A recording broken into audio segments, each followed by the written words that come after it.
আমার খবর। বীরভূমে উদ্ধার বিপুল পরিমাণ বিস্ফোরক। গোপন সূত্রে খবর পেয়ে অভিযান চালিয়ে উদ্ধার হলো বিপুল পরিমাণ বিস্ফোরক। মঙ্গলবার সন্ধ্যায় রামপুরহাট থানার পুলিশ গোপন সূত্রে খবর পেয়ে জামকান্দ রায়পাড়া এলাকায় এক পরিত্যক্ত বাড়িতে তল্লাশি চালিয়ে এই বিপুল পরিমাণ বিস্ফোরক উদ্ধার করে।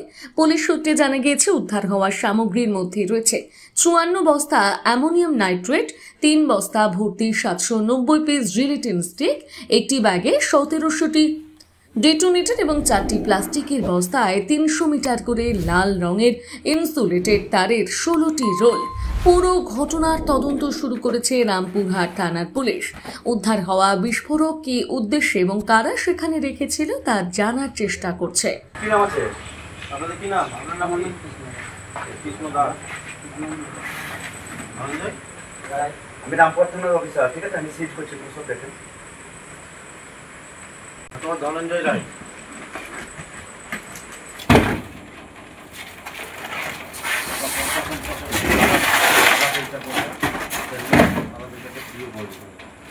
পিওটা করবে লেফট রাইট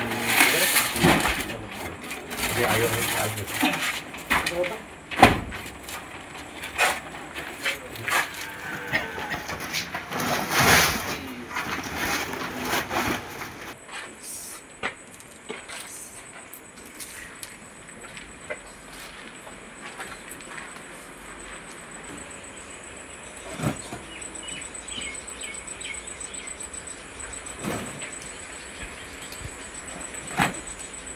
এইটা আপনাদের সামনে এই যে দেখেন সব সিট করলাম, এই যে জোড়া আছে সিট করলাম, ঠিক আছে?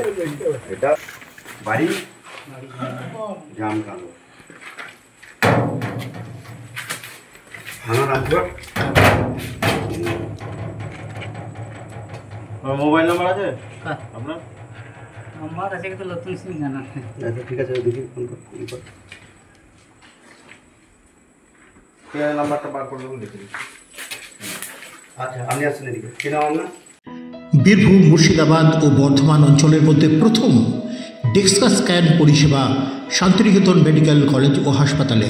হাড়ের ক্ষয়, হাড়ের ঘনত্ব মাপাসহ অর্থোপেডিকের বিভিন্ন পরীক্ষা নিরীক্ষা সুলভে করতে আজই আসুন শান্তিনিকেতন মেডিকেল কলেজ ও হাসপাতাল, মুলুক, বোলপুর, বীরভূম। দেখতে চোখ রাখুন আমাদের ফেসবুক ও ইউটিউব চ্যানেলে।